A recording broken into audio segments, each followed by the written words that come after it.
What's up, everybody? I'm OK Fabe, and this is the Marvel Roundtable right here on the Horny Goat channel. We're going to be playing the intro in just a second, and of course, this is the show where we talk about each and every single movie and TV show in depth in the Marvel Cinematic Universe. And in this installment on the debut episode, we're going to be talking about the movie that started it all. Robert Downey Jr. is Iron Man. Let's talk about it right here on the Roundtable.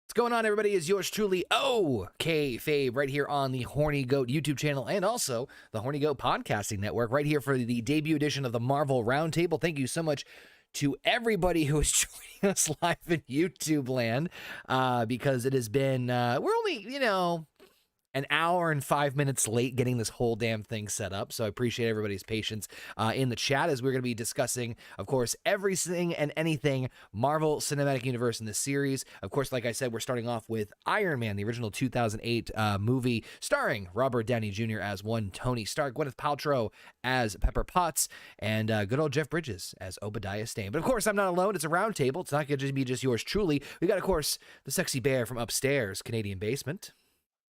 And better late than never, like every girl says about getting her period. And of course, we've got the power couple of the Horny Goat channel. We have JP and Heather. What's going on, guys? Not much. Nothing. You're late.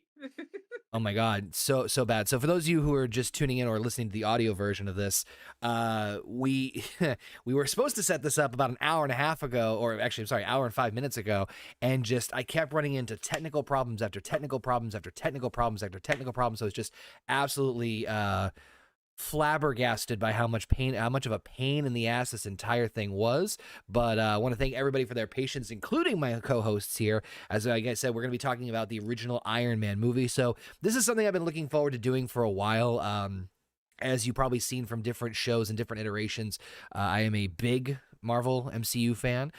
So I figured it's kind of cool that we're going to be able to talk in depth about, maybe not every single movie that everybody likes, but we'll be able to go through each one. We'll be going through each movie on its own, as well as this TV series once we get them as a collective unit or a collective season.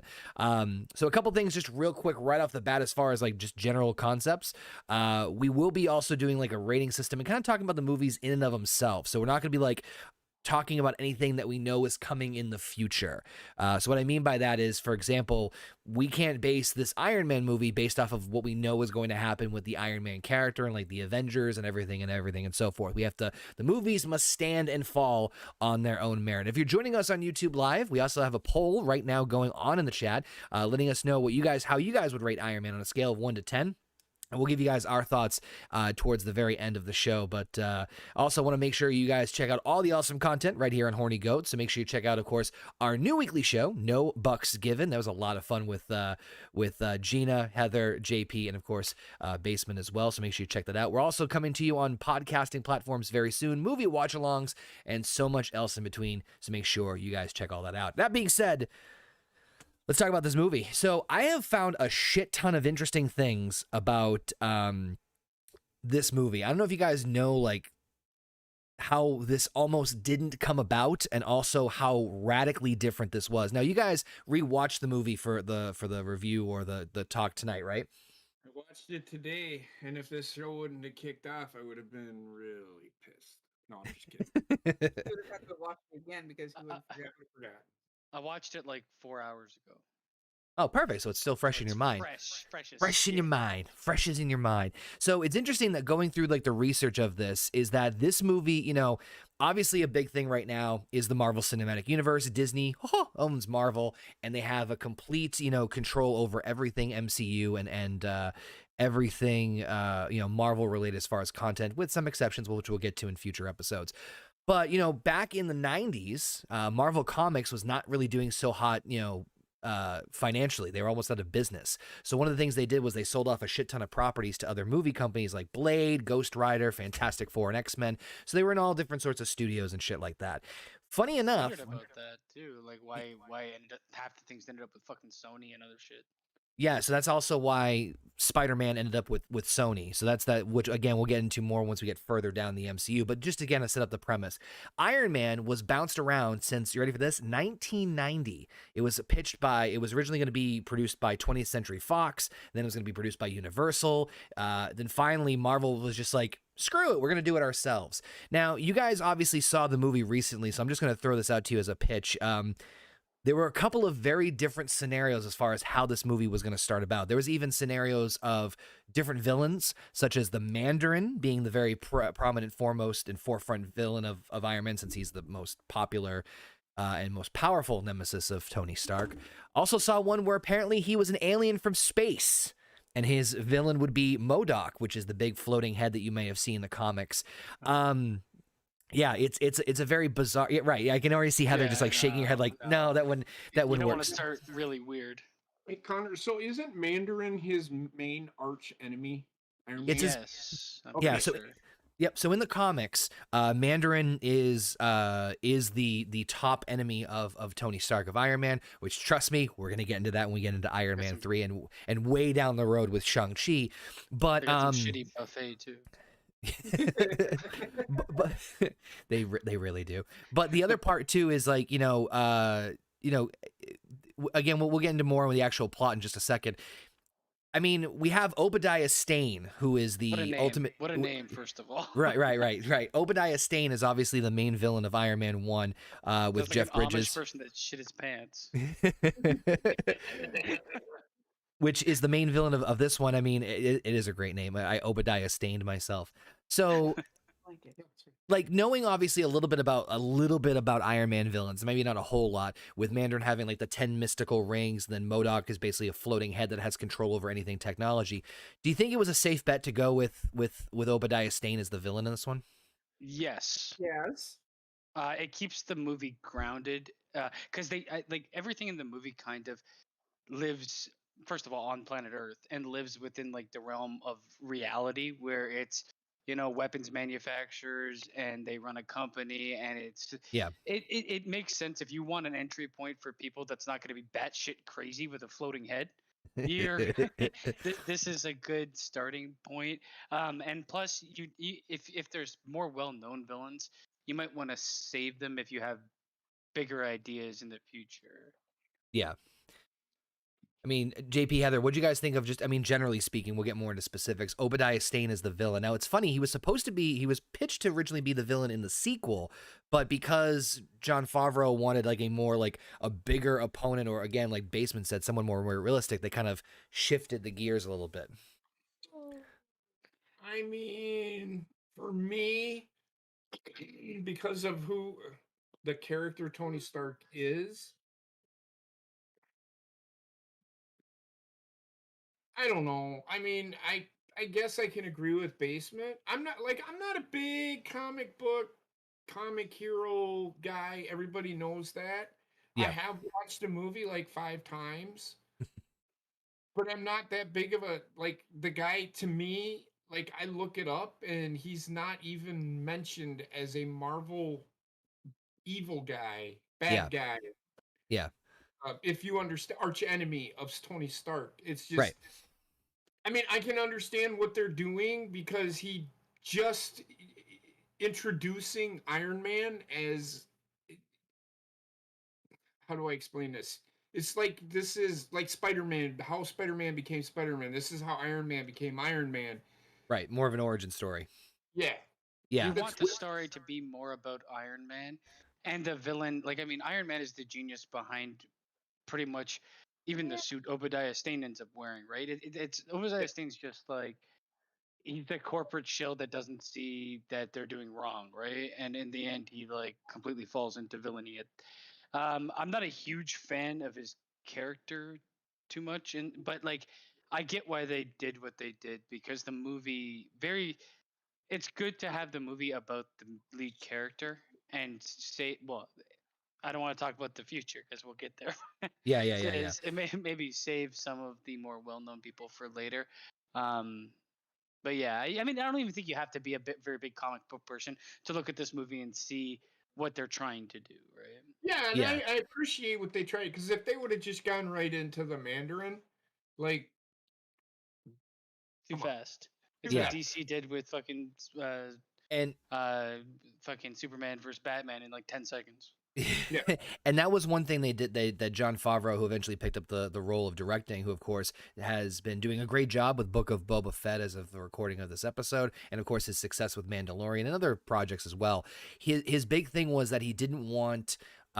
He felt like the Mandarin was like the Emperor in Star Wars, like the big overlooming threat that was like behind the veil and behind the shadows, and he felt like putting that right in the forefront was maybe not the best idea, which I get. I mean, that does make sense. And you know, this will be probably a very common theme as far as these movies, and it's something that's very critical, especially in these early MCU movies, is the weakest part, and again, we'll get more to detail in a second, is usually the villains. The villains are almost always because, and again, getting more in a second, you know, it's like Basement said, the focus is more on the hero, the origin story of the hero, and how he became to who he was.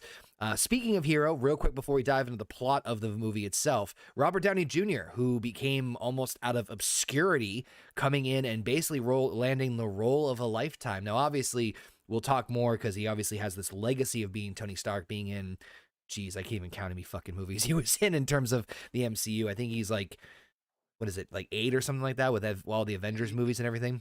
He's in a lot of them. Yeah, he's in a lot. The point is he's in a lot of them.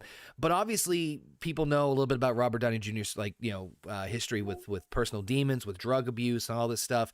And this was kind of like a resurgence of him coming into this role and being like the prominent forefront of this. Jon Favreau even said it himself.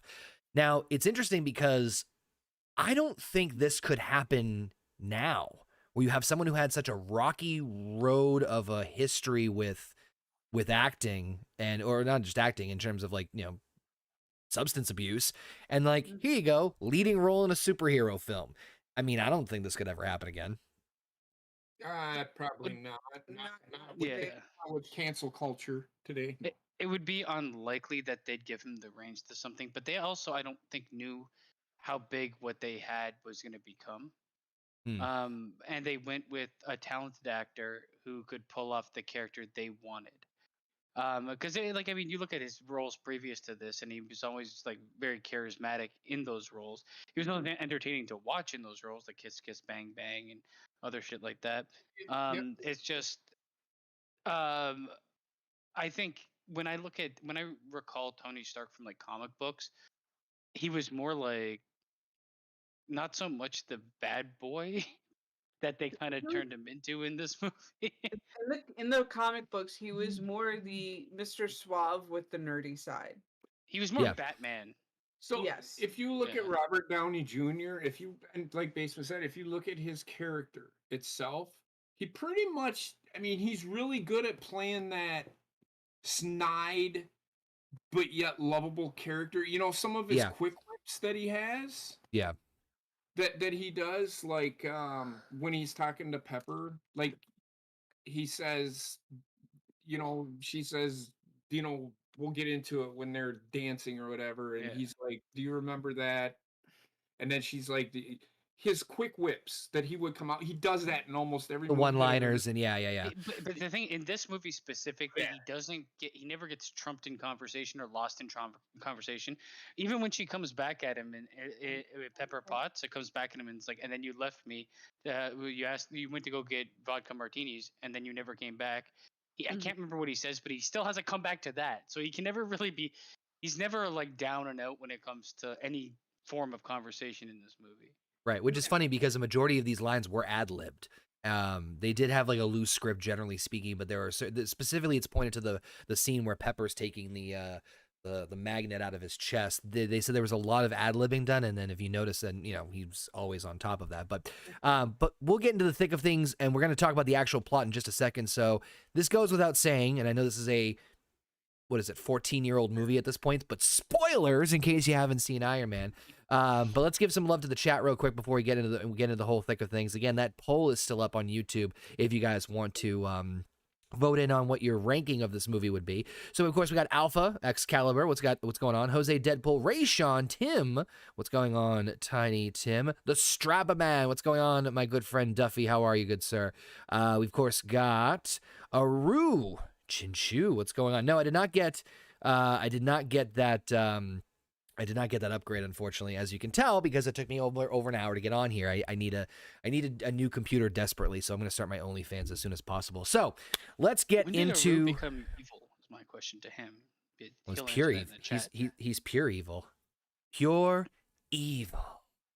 Maybe he's based off the wrestler. Hair like Jesus Christ. Okay, anyway. So it's interesting because I was when I rewatched this, obviously the first third of the movie is the story that we kind of sort of know from the comics, where we are introduced to Tony Stark, the billionaire, genius, playboy, philanthropist. I almost botched that because I tried like practicing that for like a week in the mirror and trying to say that damn phrase all in one sentence while getting tongue tied.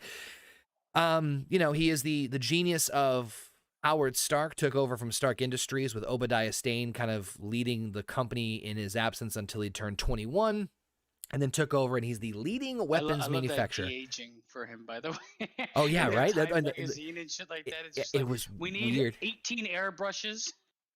He was It did. 21. It's like I'm like, that man is not 21. it looked like clay facing it almost, like with like the mold, with the Yeah. mold on it. Yeah, just a little weird.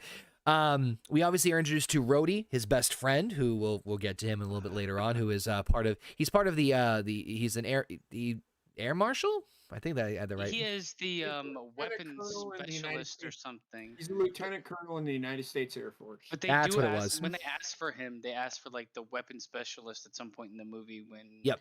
Iron Man is flying and he's like, "What is this thing?" Yep. And it's attacking our jets. Yeah, there's my exit. So we cut to him. He's showing off a new weapon known as the Jericho at this presentation it's Afghanistan, right? They mentioned it's Afghanistan. Like, And Yeah. Yep. It's somewhere in there. As he's on transport back to home base, he is attacked and kidnapped by this terrorist group, which, as you saw in the flag in the background, is the 10 Rings. They do refer to them as 10 Rings. Now, obviously, we'll talk more about Mandarin in Iron Man 3, and like I said, further on.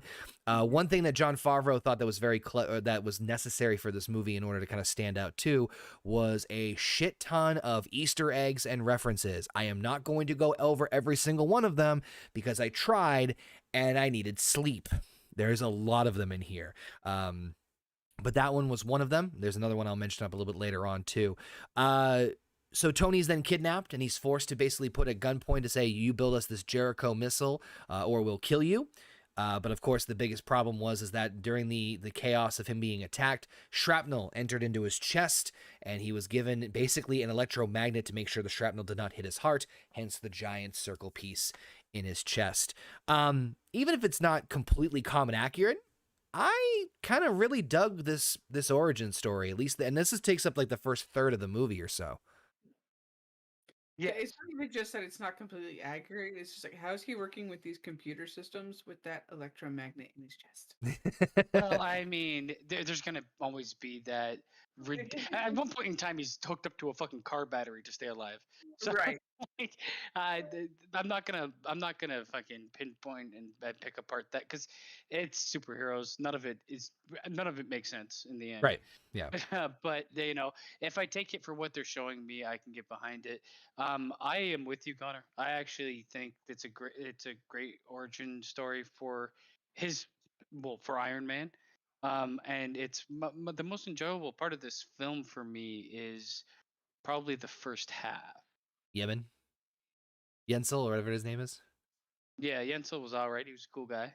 Yeah. Twas. Poor son of a bitch. It's like, do you have a family? Yeah. Except he runs out with the gun. Like, at least shoot the fucking people. He's shooting the fucking ceiling and shit. And then he ends up with rice on his chest. Like, fuck. Well, yeah, that's how you absorb the blood.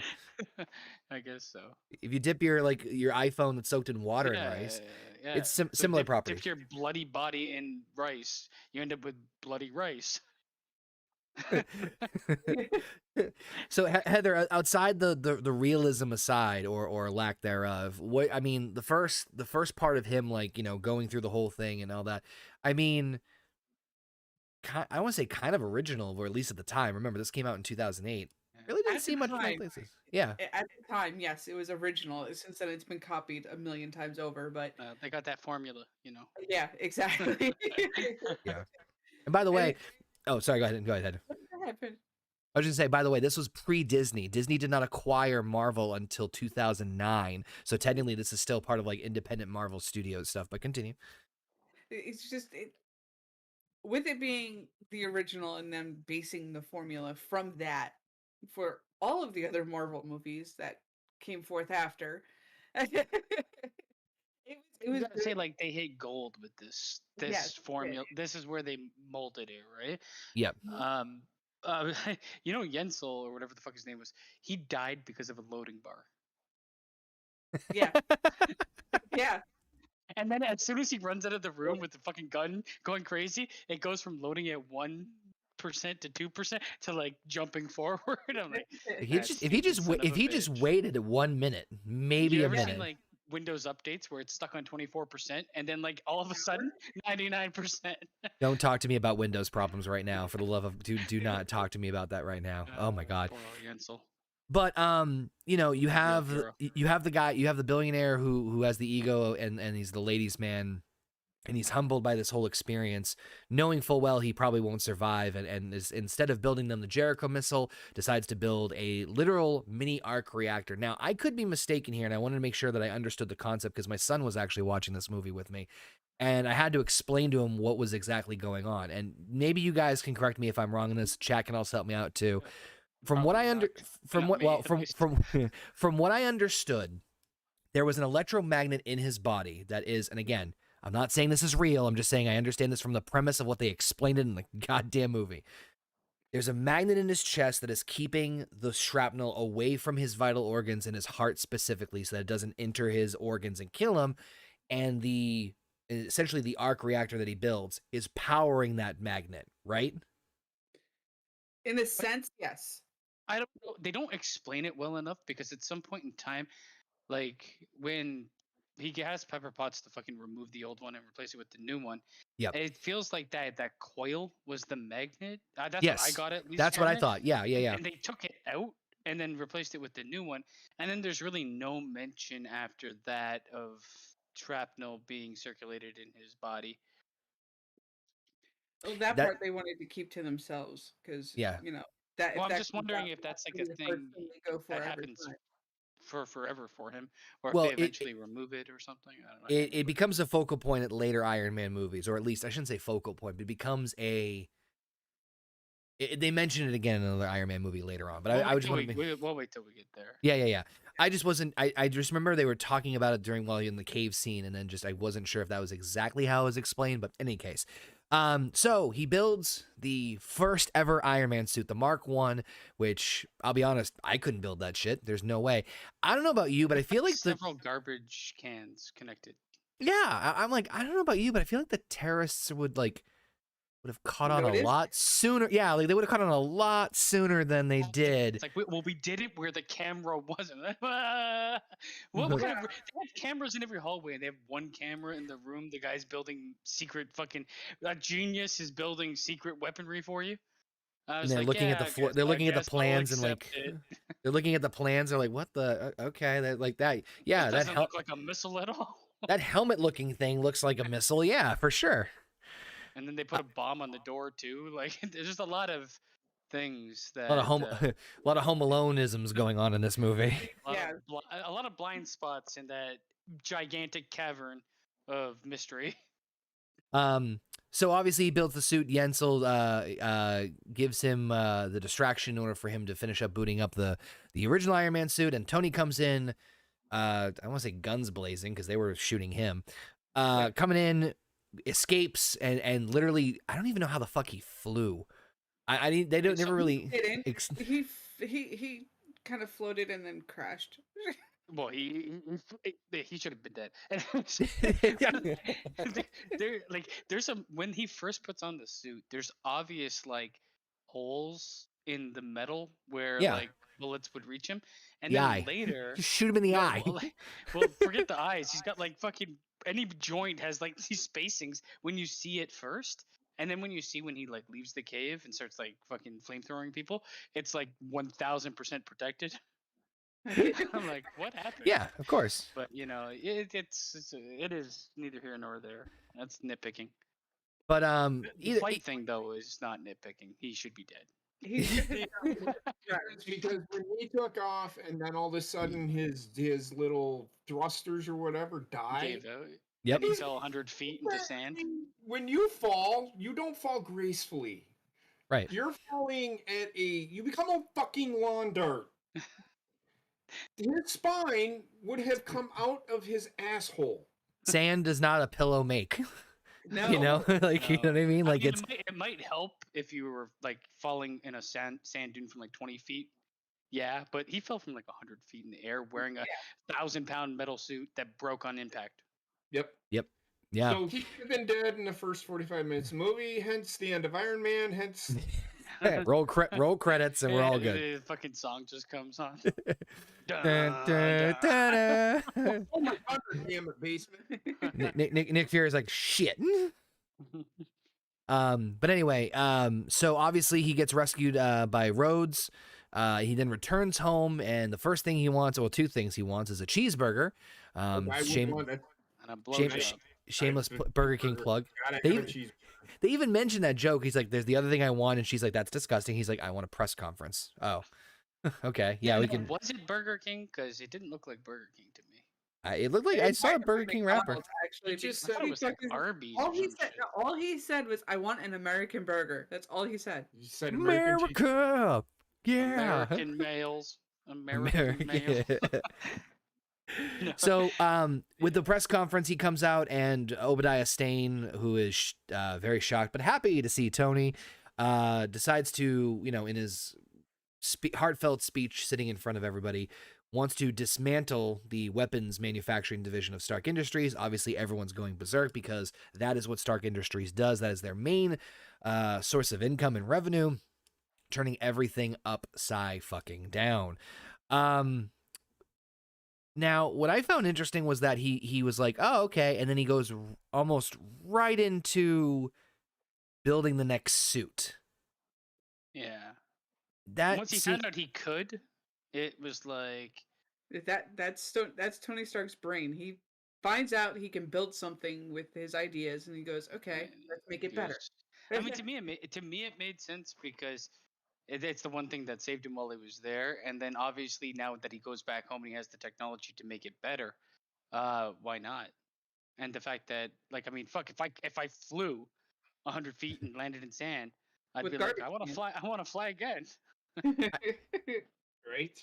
I will say I did enjoy the little tidbits of him like testing the flying capabilities and all that stuff, and like the little crash moments here and there. I don't know. I felt like it dragged on a little too long in certain parts, but I thought it was kind of like a nice little like homage, or like, oh, okay, let's see how he slowly progresses with the development of this suit. And then of course when he tries to just like, oh, okay, we got the Mark II, which is the full silver one. He's like, oh, and Jarvis is trying to say like, oh, let's wait and do some number cards. He's like, sometimes you got to run before you can crawl, and then just takes off.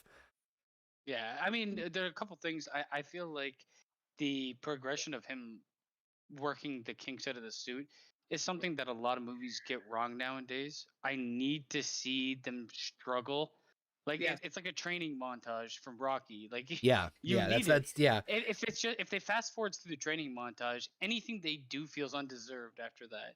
And when it came to like sometimes you need to run before you can walk, I'm like that is it's not realistic because Not you put that true at much all. you put that much effort into fucking building a suit. You're not going to be like, I don't know, maybe I'll get out and die immediately. No, he would do the due diligence behind it a bit more than what he did. But they want to make him that character that like throws caution to the wind, so that's why they did that, I guess. I don't know. His colon should have flew out his asshole. Also, he almost killed like 800 civilians when he when he came back down and drove through cities, like flew through city streets right into cars. Yeah, yep. Like the reactionary time of those people was just there's no way. I know. And he's like, yeah. I'm like, what the fuck? Now you have to remember too that Oh the my biggest goodness. you have to remember too, like again, and I keep referencing this over and over, but like 2008, the bigger superhero movies that you had at the time that were kind of predating this Iron Man movie was you had the Spider-Man trilogy, and you also had X-Men, and then to some extent the Fantastic Four movies. So I think as far as like for Marvel doing this on their own visually with the stuff they were able to do with like the point of view camera with inside the Iron Man helmet, seeing Tony in. I thought that all looked really like I thought their That Marvel most of movies. the visuals were good. Yeah, the I will visuals were say that fantastic. the visuals were fantastic in this movie. It's I will- something they needed to have. Well, yeah, if Yes. you're gonna have a tech-based, The visual of him inside the suit, because you never see that. Yeah, Like, and Right. you need his face because he's the marketing for the fucking character, you know? Right. Yep. So Um, I like the visuals though. Visuals Yeah. really good. we have the scene that we were talking about earlier with Tony updates the arc reactor to a new one with the help of Pepper, so obviously showing that there is some sort of romantic interest or romantic budding relationship starting to blend or brew there. And they only reference that as a Pretty reference good point. chemistry too, I will say. Yeah. I'm not a huge Gwyneth Paltrow fan, but I don't know if it's because I like her in this movie. I like Yeah. her less as time goes on, but I mean, she started selling pussy candles. Because she started running out of money because she refused to do another Marvel movie, but gonna do I that agree goop. with Yeah. But I'm not a huge Gwyneth Paltrow fan, but I think that as like the background character, as a supporting actress role for such a brazen personality like the Tony Stark character is, I think it works well. But I think in you need this to like film, They for needed sure. in this her one to specifically, yeah. balance it out. They Yeah. needed her to balance out those scenes. Yeah. I would also say as supporting characters go, speaking of them, Rhodey is he's not. This is not my favorite Rhodey. He's just too It's soft not. spoken. There's only two. Yeah, he's too soft spoken and like unengaged. He's not bad, but I mean, I'd say They Gwyneth made him too Paltrow is strict. actually the best that she is in this movie. Yeah. Yeah, no, I agree. I mean, later on, she does take more of a backseat role. She really takes more of a backseat role in the next one, and then in the third one, she's definitely more on the forefront. But again, we'll get to that when we get to that. But I did like her in this one. I'm not a huge fan of her, but you're right. I think in this movie, the dynamic worked pretty well. Obviously, also sprinkled throughout this entire time frame leading up to this point, Obadiah Stane was trying to like kind of help Tony in a certain way in terms of when it came to the status of his company, because obviously with him going off the rails, the company wanted to boot Tony out, and they think that he's stressed out from being kidnapped by a terrorist group, as you would be. And so it seems as if Obadiah is trying to protect the interest of the company and the shareholders and not let Tony lose all his stuff. But at the same time, you're also having like moments where you see that the 10 Rings were able to acquire the old suit of Tony that wasn't somehow miraculously destroyed in the sand of wherever he crashed. I gotta say one thing. There is before you continue, the 10 Rings. You know technically the leader of that little group, like yeah, he's out there in a fucking sandstorm with exposed burns on his head. I'm like, man, that shit is not going to equal recovery.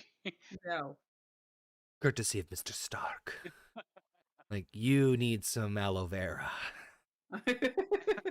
Just fucking put a bandage on your head, man. You're gonna be all sandy up in that fucking face. We do see that there is a moment where Tony is now perfecting the suit. He's ironing out the kinks. Obviously, we saw the part with flying around the second suit where he flew too high up, and wrecks his car and also gets frozen up in the ice. And literally almost dies. There's a couple of times where where JP's absolutely right. He should have died. I mean, these movies, everybody should have died multiple times. Yeah. But the one thing I like is it's relatively subtle the way they put in a plot point that comes back towards the end with the altitude and freezing. It's not like a good movie will do that, or a relatively good movie will do that by not like shoving it in your face and having it. I mean, it comes back. It's not super important when it comes back, but it's still relative to the end of the movie. Well, they did it twice, in my opinion. They did it 2 different times. One with the ice thing and one with the original arc reactor, which we'll get to in a second. But I agree with you that they kind of like seamlessly blended it in. Yeah. Tony shows up at one of his charity events that he was not invited to.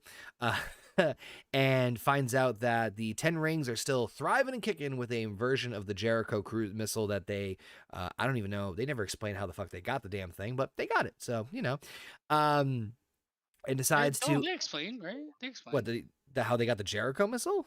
how they got this. They got like they're sending equipment like illegally or under the table or whatever. Oh, that's right. Yeah, that's right. That Right? Stark He has Industry that was. Yeah, that's right. conversation with Yep. Obadiah, and he's like, Yeah. Yeah. Obadiah just like stares at him and says nothing. No, he Like, goes, yeah, "Who do you that's think what's bought you? happening. Who do you think filed the injunction on you to boot you out of the company?" And it's Yeah. like, "Yeah, oh, you're a." And then Tony just stares. They're well, they're financing wars, right? So they're gonna sell to whoever buys. Yeah. So Exactly.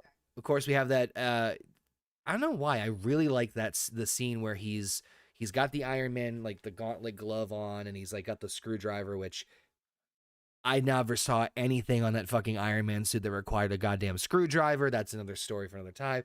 But he's adjusting the arm, and he's watching the news about this and getting more and more pissed off. And then he gets so pissed off that he just used the air propulsor and just starts blasting every. It's a lot of glass damage, first of all. But I don't know. There was something about that scene that I really liked, where it's like, oh, this is the moment where he's like, you know what, fuck you, fuck this, fuck everything. I'm going after those assholes myself.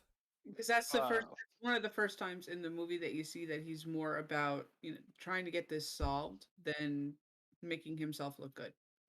Yeah, Better- and I just, I will Yeah, and say that did he teleport?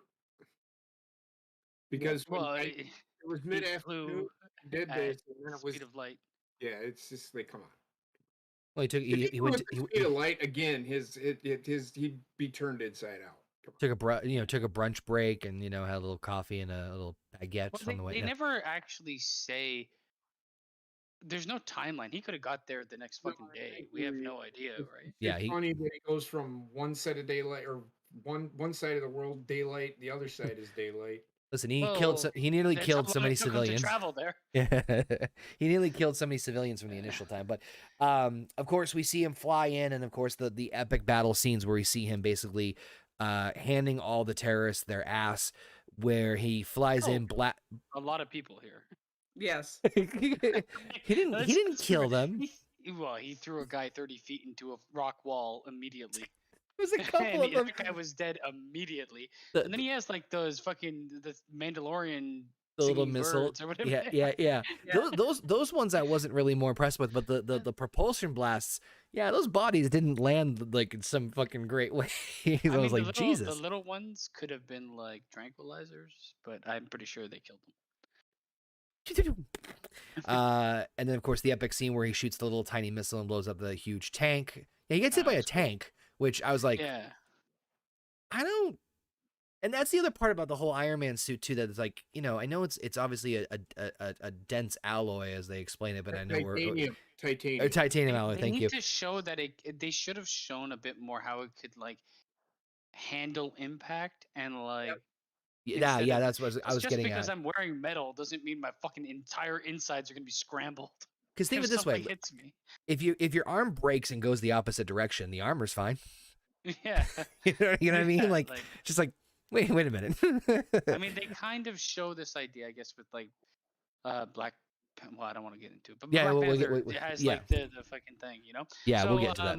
But like that's what I mean. I wish they kind of showed how like how his suit distributed like impact, so that Right. it didn't impact him inside the suit, and maybe they just didn't. It's just like what, suspend your disbelief. Most But comfy foam I wish padding they you've ever kinda did had. that. I mean, they showed the fucking him soldering every fucking inch of that foot. Yeah. So it's like, why not spend a bit of time doing that? I will say though, before we go, like, there's just a couple scenes, and we're gonna get past it after this point. Hmm. This movie has probably like more violence. That's like more violent. Like no, like when it comes to like the terrorists are like shooting. The guy runs into his house. And it's like, Yeah. they kill a bunch of fucking like. If you really, innocents like, in this movie. if They you might really not take the show time it, to like slow down, yeah. completely, but it's more graphic in that respect than a lot of what we're going to see. Yeah, you're right, and it's like, oh, if you slow down, actually, like we did for the sake of this review, and like, huh, so that just happened. Where, oh, okay, cool, Iron Man's here, like that, yeah, like what the It's fuck? like tearing apart a family. It's like, yeah, shoot him, kill him. He's Yeah, like like- kicking him on the ground, and like, there's a That's couple of moments in this movie where they just outright like gun squad kill a bunch of people. Yeah, not cool on that one. So of course, as he's coming back, one of my favorite scenes of the whole movie is when he's intercepted by the F-22 Raptors. Oh, that's That was really fun. So of course, Rhodes is on the line with him. He's like, "Hey, something just took out these guys that were right near where you were kidnapped. Know anything about that?" And of course, he's in the damn suit the whole time. Nope. And we see this, like, I want to say hilarity, but like, again, someone almost died.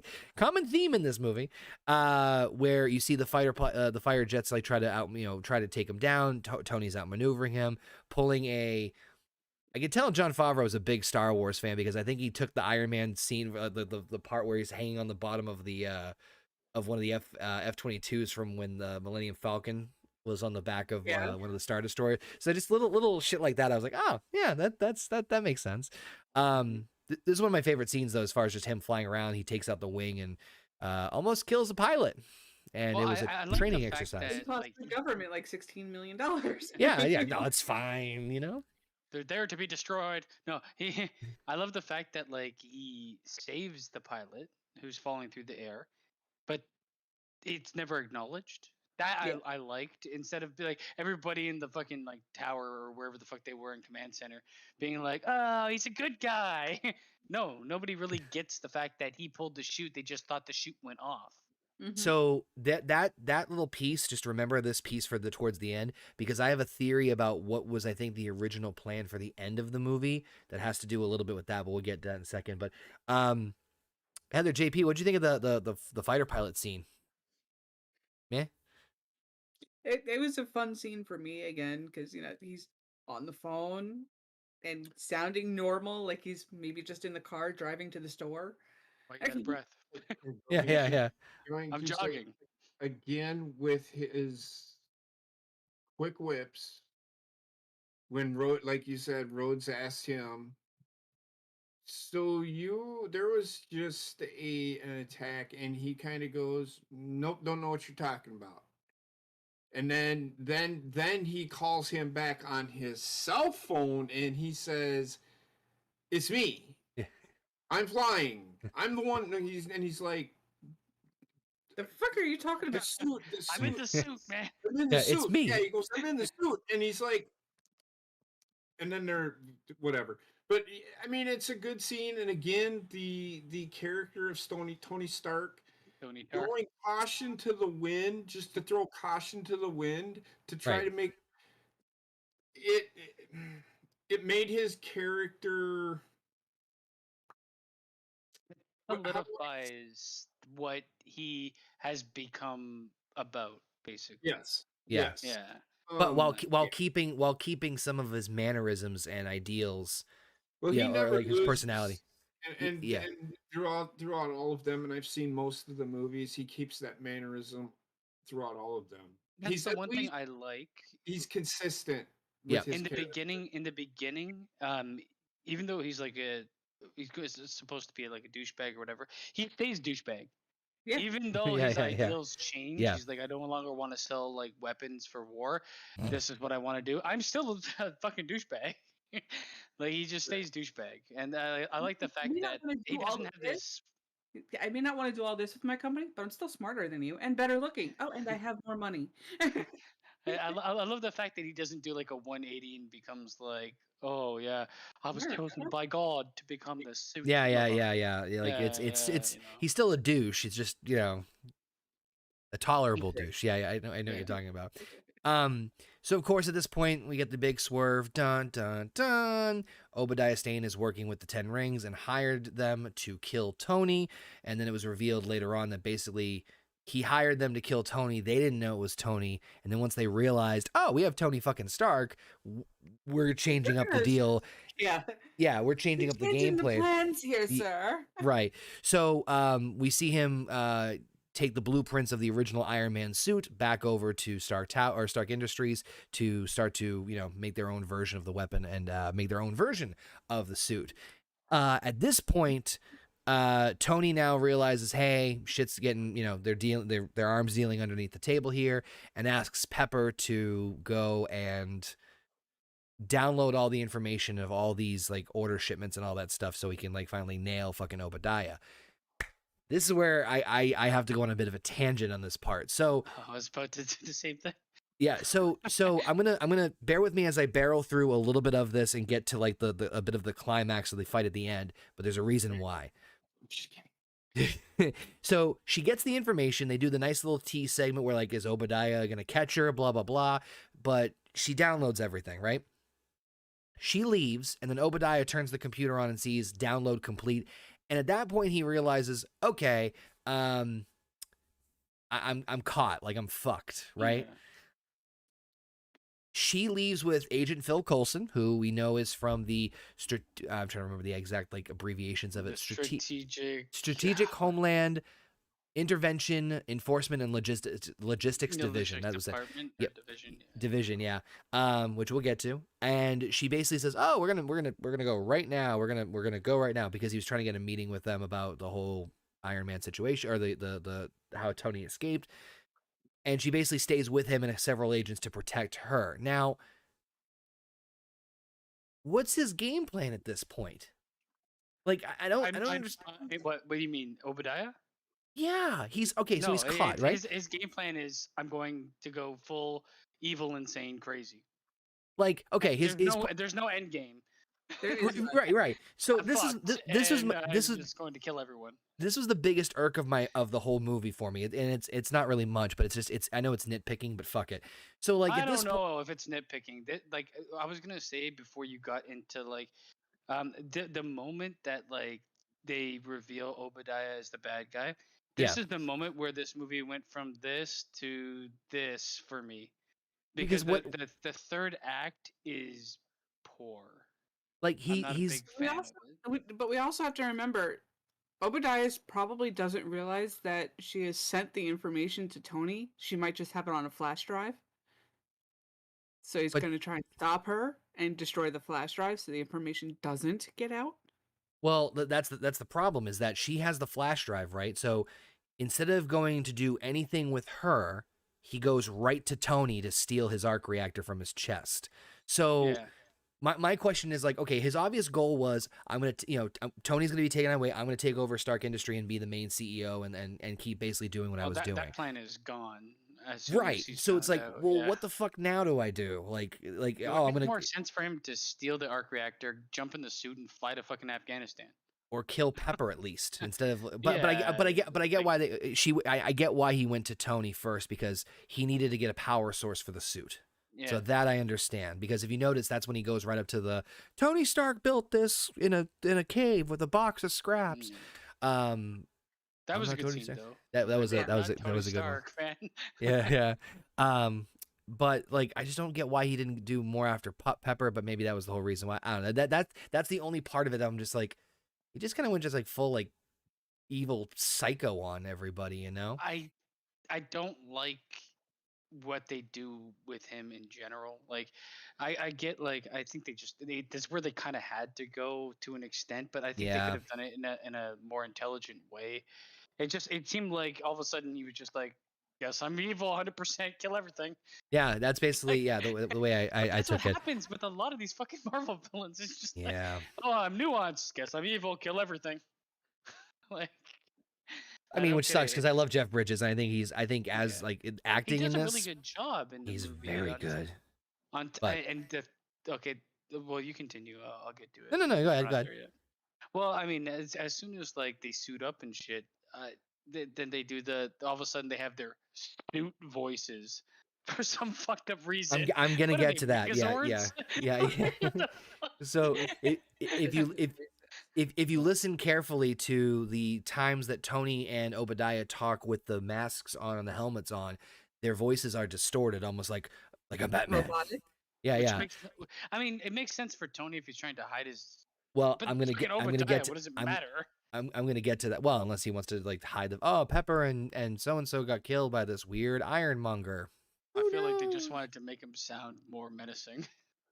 But oh, by the way, when I was mentioning Easter eggs earlier on, how there's a shit ton of Easter eggs, the other one too was, if you notice, the F-22 Raptors were nicknamed Whiplash 1 and Whiplash 2, which was a nod to one of Tony's one of the enemies, which again we'll get to later on. But God, I'm not doing Easter eggs on this round table because Jesus Christ, there's so fucking many of them in these movies sometimes that it's insane. So I'll only reference a few. From opening credits to the fucking hidden end scene too. Oh my god. Oh, and of course, I'd be remiss if we didn't mention the Stan Lee cameo in this, which was always a fun little treat that I always love a little nod. Yep. Yeah, as Hugh Hefner when he was going over to the charity thing. So I'll mention that in those ones too. But so of course this is when the shit hits the fan moment. Tony goes, or Obadiah paralyzes Tony with a very interesting device that I wish we saw more of. It's like an audio receiver that like instantly like it temporarily paralyzes them for 15 minutes. Why wouldn't he just kill him then? He needed the arc reactor for. Well, yeah, that's true. Yeah, I guess why didn't he just, well take the arc 'cause reactor, shoot him in the head. Yeah. he figured that He would thought he was gonna die. yeah because of the way it worked. So but I did like the device. I'm like I kind of wish I saw like more of like shit like that. But I mean, then again, we see why a lot wouldn't more. you put that in the suit? That was as a something they fucking kind of weapon? stole from Law Abiding Citizen, though. Because if any of you have seen that movie, when he called the judge, he had that high pitched sound go through the phone and explode her brain. Fucking So- forgot about that. I love that movie too. Oh my When did god, that movie you're right. come out though? What came out first? 05? Oh, I mean, I got it. Oh, actually, Law Abiding Citizen came out after. Yeah, so who stole So what now? they took it from but still, I mean that was a fun little device. I wish they did more of that. Yeah, why didn't they put that in the suit, Tony? Fucking genius. I don't know. So of course, this is the shit hits the fan moment with everything. They can't reproduce the arc reactor, so of course he steals it from Tony and is literally just left to die. Potts and several agents go to arrest Obadiah Stane, but of course he's able to get into the Ironmonger suit beforehand, trying to kill Pepper. Which I guess if he was succeeded there, that would make sense in terms of like getting everything. So okay, I'll take that. Tony, in a moment of desperation, goes and crawls his way down to find his original arc reactor that Pepper turned into like the display case. Which, not even getting into the science of how the fuck that worked out as far as him being able to do that, but whatever. Marvel. I will say one of the worst visual scenes in this movie is when Obadiah chases Pepper out of the building. It just doesn't look great, and Pepper's like she might as well be walking with how fast she runs. It's probably the skirt that's holding her back, but it's like, her heels. Yeah, I was gonna say like her in heels is like wow, what the fuck? You think you're gonna die? I'd fucking rip my clothes off and run. You don't need to get naked. I don't not have to. It makes me faster, more aerodynamic. Look at this stream. I'm the Flash. I'm the Flesh. So, I like the scene. I thought you were gonna say visually the scene where Tony's like white as a ghost trying to like drag himself down to the shop was not that great. I thought that was pretty like woof, Jesus. And then he dies in the end. Roll credits, just like. He's died like 7 times, and we're not. The one thing though, and again going back to plot point references too, right? Like obviously they use that as a plot point where he puts the old arc reactor back in, is that he's now in a handicap because the new Iron Man suit that he made was not designed to be powered by the old version of the arc reactor, so he's at a disadvantage power wise, as he's almost instantly at like half power, and then later on use like the unibeam chest and like it reduces him down to 20%. So I mean, you know, because realistically, if these two it works. Yeah, because obviously they didn't make a suit superior to the Iron Man suit. The Right. Iron Man suit, the actual one made by Tony Stark, is far superior to the other one. So you have to handicap him in some way, right? I thought it was just clever. Yeah, it was a good choice. How about that bitch that ran him over? But I also didn't like when it's like 2% battery left. Going to other battery. Like, Yeah. What does that mean? Like, you fucking sons of bitches.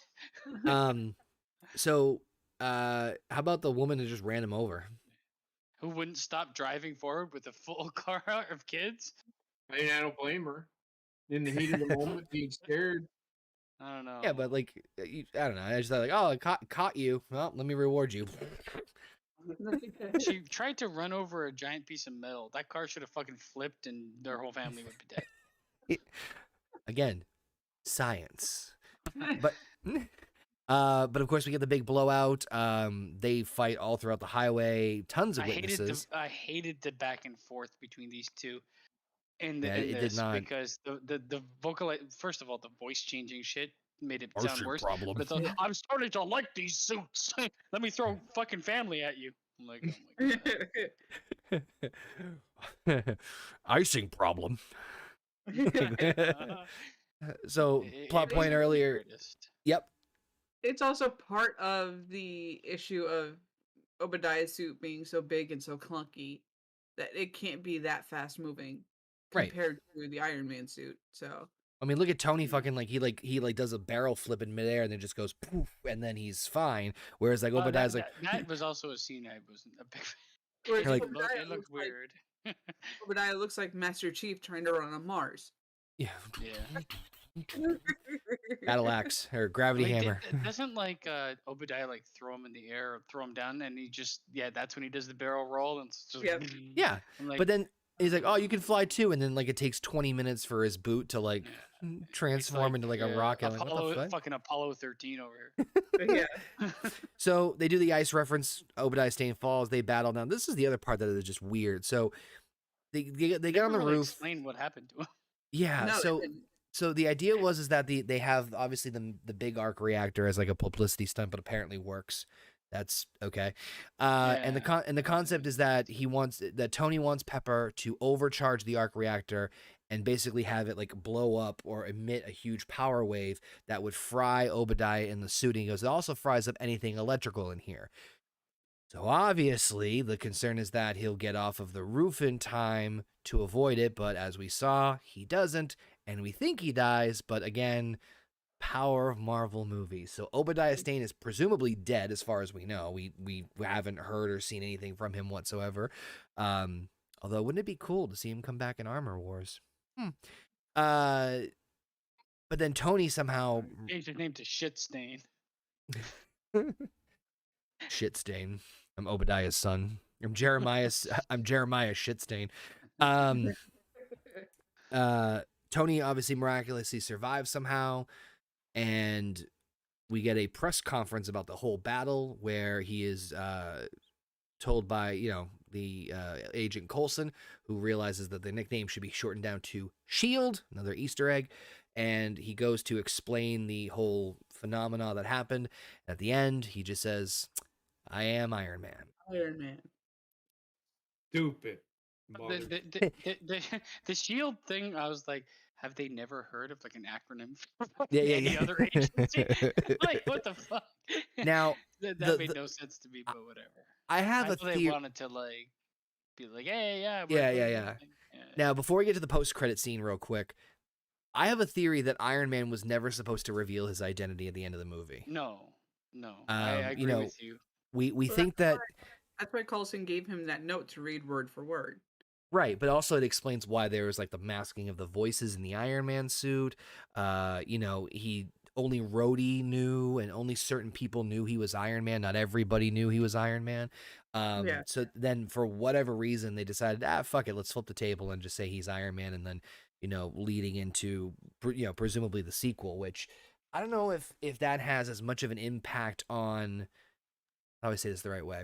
Without going too much into Iron Man 2, which we'll talk about in, I think, a month or so from now, a couple weeks out. That part doesn't really have like him being revealed as the Iron Man doesn't really have as much as impact as people think it does, at least not yet. Well, I mean, I think it's also because this is the first of the superhero movies, so it's not going to have the impact as to say later on when you have several superheroes that nobody knows the identity of, Yeah. Like, I personally liked him revealing it because it didn't follow the trope of having to have some sort of secret identity that we've seen 1,000 times before. And if anybody's going to reveal it, the character that they built, right? It would be him because because reveal it, because he's a fucking egotistical cunt. That's for real. Real quick, I just also took a look at the how much it earned. So of course, Iron Man grossed $585.8 million at the box office, which was considered a massive success, considering that the amount it took to make was somewhere in the ballpark of around 150 million. So obviously a massive success in going forward. And of course, the last big scene that we saw, which had everybody shocked for so many reasons. First off, I cannot remember a movie prior to a Marvel movie that had a scene after the credits. I can't think of one. I'm sure there is, but I cannot for the life of me think of one. I think I there, know there they is, but exist. I don't know what movies would do that. I can't remember. I know they exist, but I don't know. I couldn't tell you off my head. Any of the Jurassic Parks have one? No. So it looks like it looks like now this shield, but this wasn't because the way that, and this is just me. Yeah. Marvel, when they do these end credit scenes, it's revealing what's going to be the next movie. It's a teaser for the future to keep This the hype one alive. did not reveal another movie. It kind of did. It kind of, but my question is, where's Captain America? He's frozen in ice. chilling. He's chilling. Is he still frozen at this time though? Frozone. Then I don't okay. know. Okay. That's I just wanted to ask. So I mean, when we look at the timeline of everything as a whole, there's going to be problems. Yeah. There's going to be a lot of problems. Yeah. But they did catch up work, and they did a pretty good job for that. I mean, I can't fault it. There's also the trope of like, oh, if we're the Eternals, fucking cunts. Yeah, exactly. Like, oh well, so and so was here. Yeah, well, that's a whole other fucking trope. Oh well, you have like 70 superheroes now. Where was this happening over? Yeah, well, that's a whole other cavalcade of issues. Post-credit scene is the big one. We see Tony walking in, Jarvis, who I love Paul Bettany as Jarvis. I think that the Jarvis system is great because it's basically like Alfred. Casting. It's like a digital Alfred, which again, given what we know happens to Jarvis, that was never even on the table, but we'll get to that later on. He's disabled as Tony comes home, and he is greeted by none other than Nick Fury, played by Samuel L. Jackson, saying that he is not the only superhero in the universe, and he's here to talk to him about the Avengers Initiative. To JP, what he's saying about like a teaser for the next thing that's coming, he's absolutely right. And I think that, like, you know, obviously we take it for granted now because every fucking Marvel movie has like a post and mid-credit scene, but this was Avengers genius. Iron Man is pretty huge. I get it, like teasing maybe the next superhero movie, but that's a superhero team-up movie. Which, to my knowledge, outside of the X-Men or Fantastic Four on the big screen, never happened. I mean, Fantastic Four, like, team up is... You know what I mean? Team anyway. Yeah, you know what I mean? Yeah. But teasing the Avengers is teasing all of the characters that will eventually be in the Avengers. Right. So you're kind of setting the framework for that. So, I mean, it was a good after-credit scene. It was a hype train. Yeah, it was. It was a major hype train. I mean, Samuel L. Jackson as Nick Fury is like a perfect fit, too. I mean, come on. Yeah, just angry and beautiful. So that being said, that was Iron Man 1. So I'm going to start with Heather and JP's thoughts on this one. Just kind of overall thoughts about the movie. And again, just kind of as standalone as possible. Thoughts about the pluses, minuses, and overall ratings if you were to rate this on a scale of 1 to 10. 10 being the best, like it's the fucking tits, man. And 1 being, I Obadiah stained myself. I'll go first because I have to get to bed. But yeah, I'm going to give it a 6. All right. There's so many flaws within, and I know I'm nitpicking, but you kind of have to. There's how many times did we say he should have died in this movie now? I know. Well, I mean, okay, so if you look at like going to die, then that has to be like a negative in every single movie moving forward. It is. For me, it is. Because... All right. But the comic, I mean, if you look at it as like a comic book adaptation, I mean, but I get where JP's coming from, yeah. Times. But yeah, I get you. The visuals were the best thing for me. The second best thing for me was Robert Downey Jr. Right. Very good actor. The Downs. I would go probably, Jeff Bridges is one of my favorite actors. He's pretty good. The acting wasn't bad. Again, the flaws with the Marvel comics showing their true colors, science. I mean, you can't. There's the he should have died first 45 minutes of the movie. Sorry. I don't care what anybody says. Well, they have to do this, they have to do this. I get it. I'm not going to say it wasn't a fun movie because you have to look at it as, hey, it's going to be a fun movie, but Yeah. I can't escape. People shit on Star Wars for the same things. Right. They do. Like, They do. And sometimes worse. Well, I mean, Star Wars is just like, I mean, There's more it suspension of disbelief in Star Wars. Yeah. Disregards all science in space. It does. Well, So, But I never I never thought of it that way. I just enjoyed it, you know. yeah. I did. But I'm not going to sit here because I will watch a movie and I will sit here and say, you can't do that in real life. And don't. I mean, I think we all said that. Well, it could be an alternate universe. Then No, it stay doesn't in matter. an alternate universe, and then I might actually just be like, okay, I can get into this. Yeah. That's for me. 6. The visual effects were fantastic, although again, he should have died like a million times. The acting was pretty good, and that's where I get my the story. I just come on. JP, did you watch this in order first? And when did you watch this movie?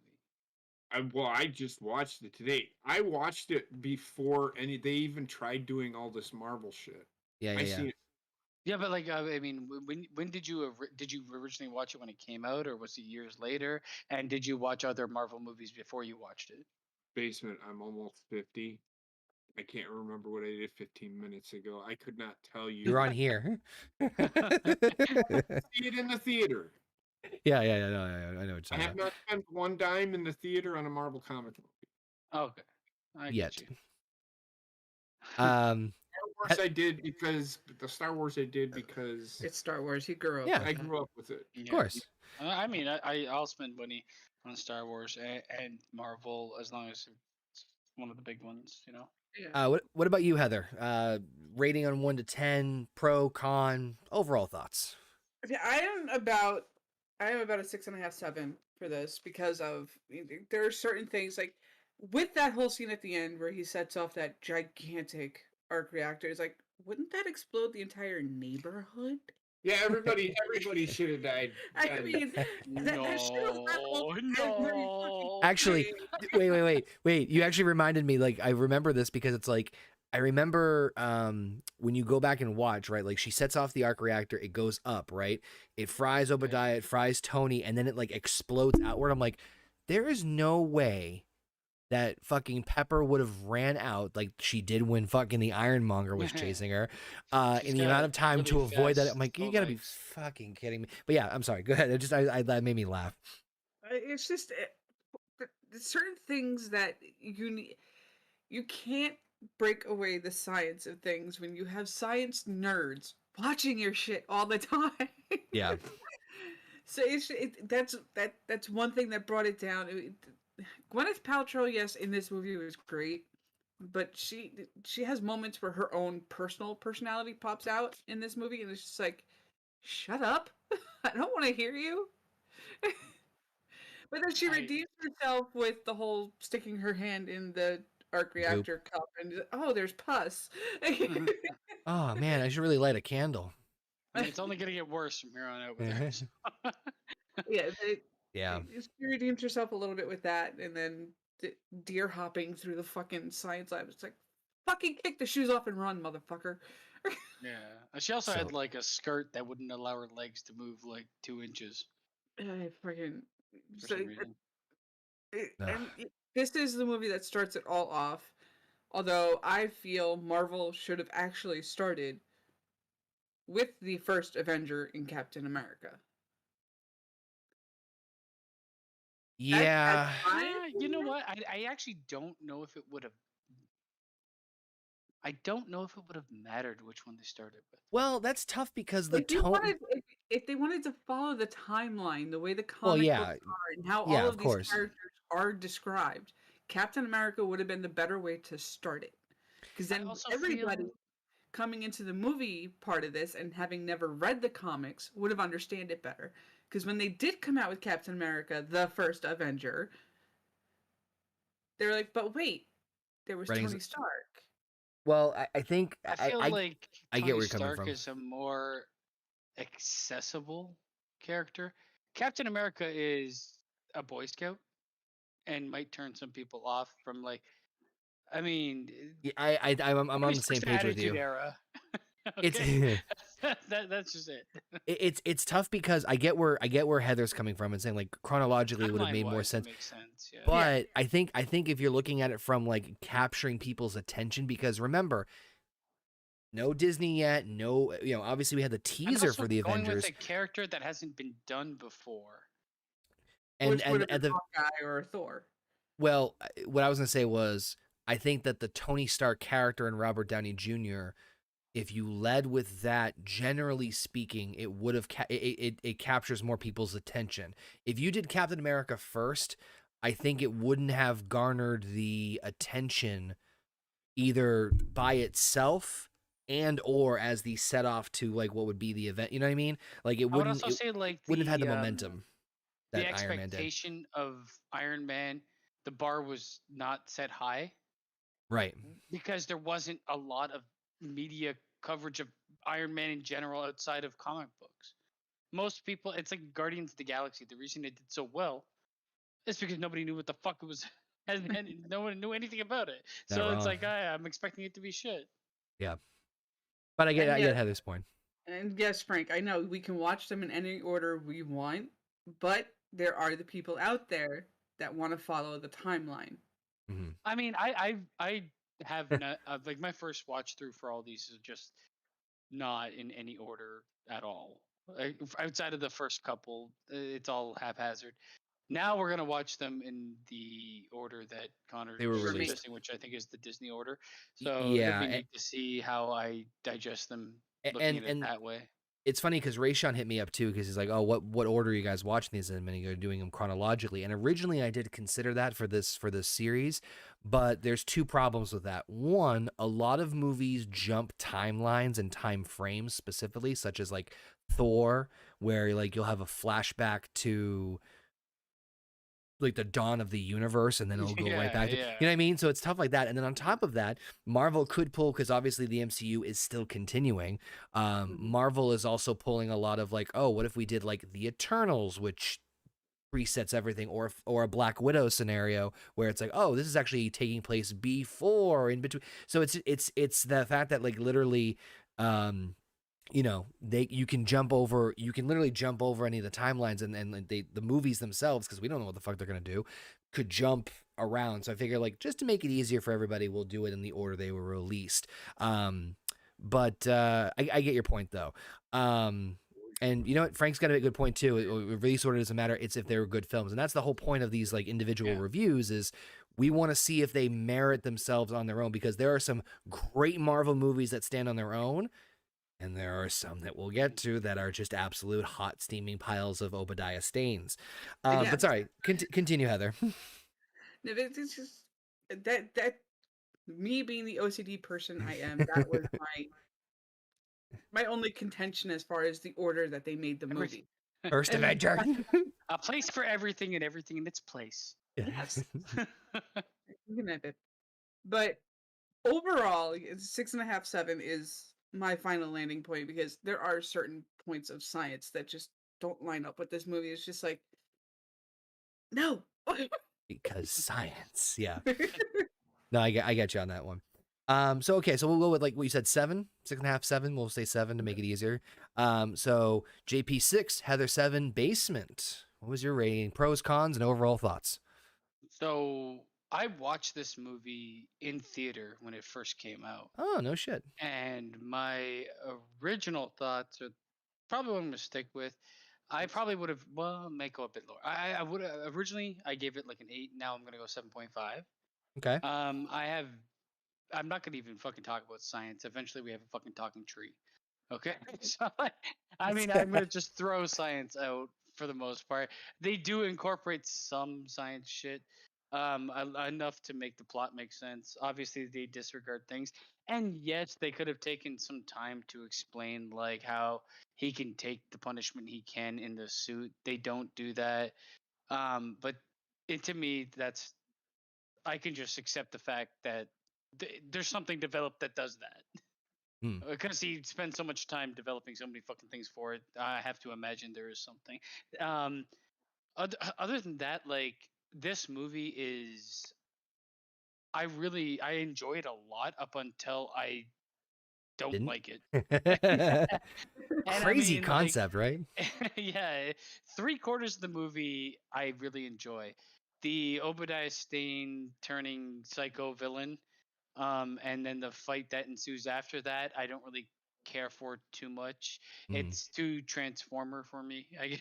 Oh And with God. the voices and everything that happens with it, and the fact that they just turned his character into must kill everything type of thing.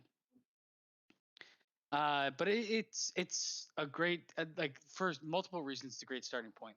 You have an accessible character for anybody that I've.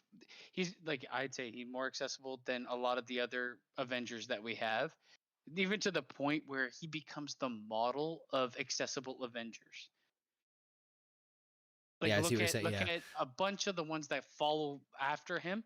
They all take some of his characteristics to make them a character.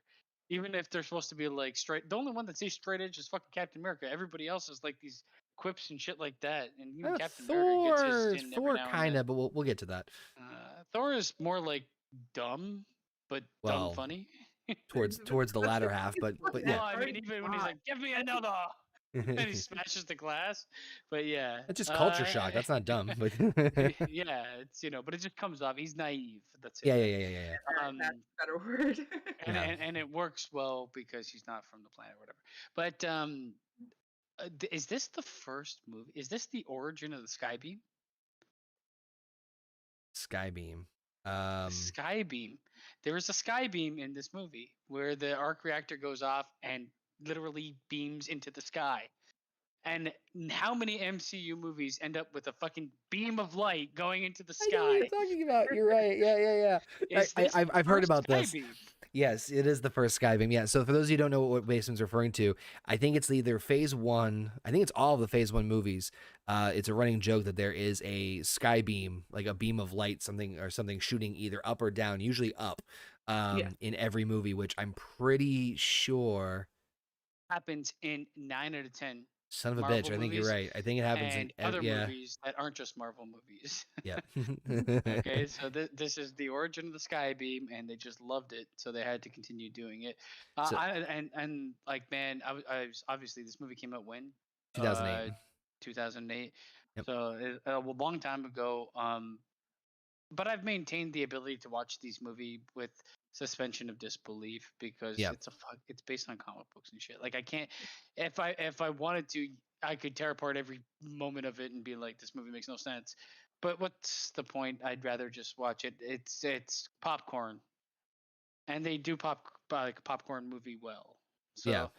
I'm gonna land at the 7.5 and stay there. All right.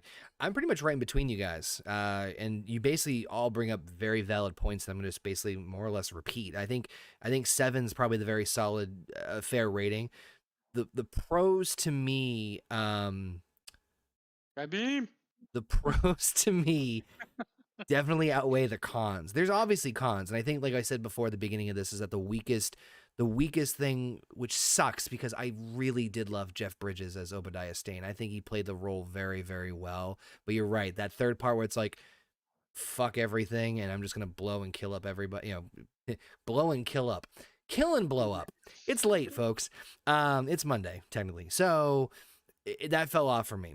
That being said, I think, looking at it again as an origin story of Tony Stark as a character, because obviously Iron Man's they're one and the same in this one, obviously from the end of the movie. So it's more getting to understand him and knowing him and being this movie took a lot of different, like Basement said, a lot of different it's strayed away from a lot of the traditional like stereotypical superhero movies where it's like there's the secret identity, there's this, you have an outgoing charismatic person who also has a shit ton of flaws.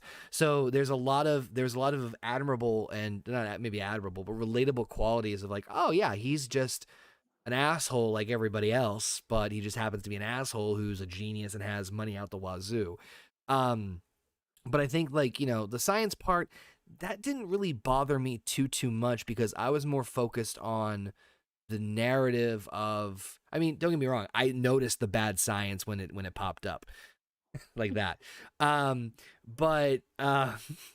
But with the story itself of like Tony and Obadiah and all that stuff, like I said, the original rumor was that Obadiah Stane was supposed to be the villain in Iron Man 2 and that somebody else would have been the first one, which I feel like, honestly, that might have been depending on how. What's that? It would have been a big mistake, especially if they went with MODOK.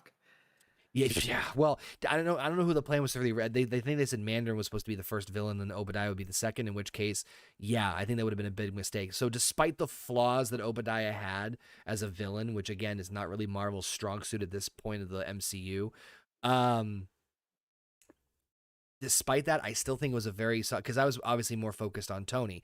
Love the little winks and nods to certain things, like when Rhodey's looking at the silver suit and says next time, like, and they did a smart thing of planting these little, which Marvel's now a master of just doing either little things here that they can either revisit in the future or just, it's a reference to whatever, like the whole license plate shit in the Spider-Man movies, which we'll get to that when we get to that.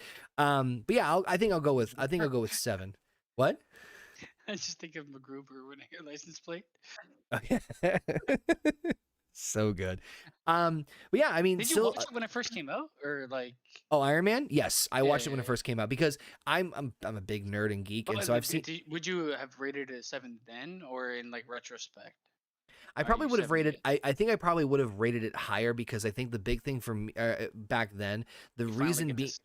On screen. Well, that's one part. The other part is that I think I would have been entroped more in the how different it was, which I give this film a lot of credit for doing in terms of, again, breaking away from like, because remember we had like Blade, Ghost Rider, Fantastic Four, and X-Men, and while Fantastic Four and X-Men were a little different, they all kind of felt like this cookie cutter, and so this kind of, like I said, it deviated, not a lot, but enough deviations from the norm. I was like, okay, that's a little, I like that. I did like appreciate the slow build a little bit. So it wasn't just like bad guy comes in and they we all saw Obadiah Stane being the villain, I think a mile away, even when it first came out. But I mean, as soon as I saw his face, I'm like, bad. But like, what? Okay, so but I still appreciate the slow burn. It's the most, at that point, it was the most grounded superhero movie in terms of realism. There is no actual science be damned, no superpowered person, right, in this movie at all, and that's why I think it would be a mistake to have MODOK or anybody else. Oh yeah, MODOK. I do not know how they would have been able to pull that off. There's no way. But yeah, so I think we're all pretty much on the same page, around like the 6.5, 7-ish range. I mean, JP a little lower, Basement and I a little higher, but sounds good. We'll keep track and keep score of everything. Of course, we threw this over in the chat earlier, what you guys thought of this, and I accidentally closed the poll a little bit earlier. A lot of you kind of were in the same ballpark, 7 out of 10. 7 to 10 was like 50% of people. Yep. So, I mean, kind of right in the same ballpark. We'll be doing these polls every single time we do these episodes on YouTube, so make sure if you guys aren't subscribed to our YouTube channel, check us out there. Subscribe, youtube.com/HornyGoat for this and so much other cool content. Plus, you can also catch us on podcasting platforms too, also over for the webs, Stitcher, Spotify, and everything in between. Any final thoughts, guys, before we wrap up this initial Marvel Roundtable of Iron Man? Check for the sky beams, everybody. Moving forward, there's I'm so happy you mentioned that. I know it's not Marvel, but Suicide Squad, the original one, sky beam. Yep. Okay. There's sky beams in everything. Just look for the sky beams. Any final thoughts, Heather? Well, there's also sky beams in Independence Day. God damn it! Now there's me fucking sky beams. That's like born off of explosion, though. This is, well, I guess this is born off it comes out of the alien ship. So it's a down beam? No, they flew into the alien ship and exploded it. Yeah, but the They beam was flew coming into the down. alien ship. But they didn't shoot beams up. Yeah, we're talking about up beams. Yeah. We're talking about up beams. Okay, look for the up beams. There's tons of up beams, lots of beams. With that being said, we're going to wrap this up. Thank you, everybody, for tuning in. And make sure you come back for the next episode as we're going to revisit the next and a very What's the odd... next? Well, then here's the kicker. We're going to revisit the oddity that is The Incredible Hulk, the 2008 movie that was produced by Universal and yet is the only independent movie, or I shouldn't say independent, it's the only Hulk movie standalone in the MCU that's canon to the MCU. It's Edward Norton's only appearance in the MCU and the craziness that involves with that. Thank you again, And to I want Basement. to watch the one where he fights dogs. Is that the first one? Eric Bana. Oh man, we'll get to There's no that in the Skybeam next one. in that movie. I don't think there's a Skybeam in that. See, well, we'll figure it out. We'll get there. Anyway, join us for the next one. Check out all the awesome content on Horny Goat, and we'll see you guys next time as we do Incredible Hulk 2008. Thank you to Basement and Heather for putting up with my shenanigans and technical difficulties, and we'll see you guys next time right here on the Marvel Roundtable.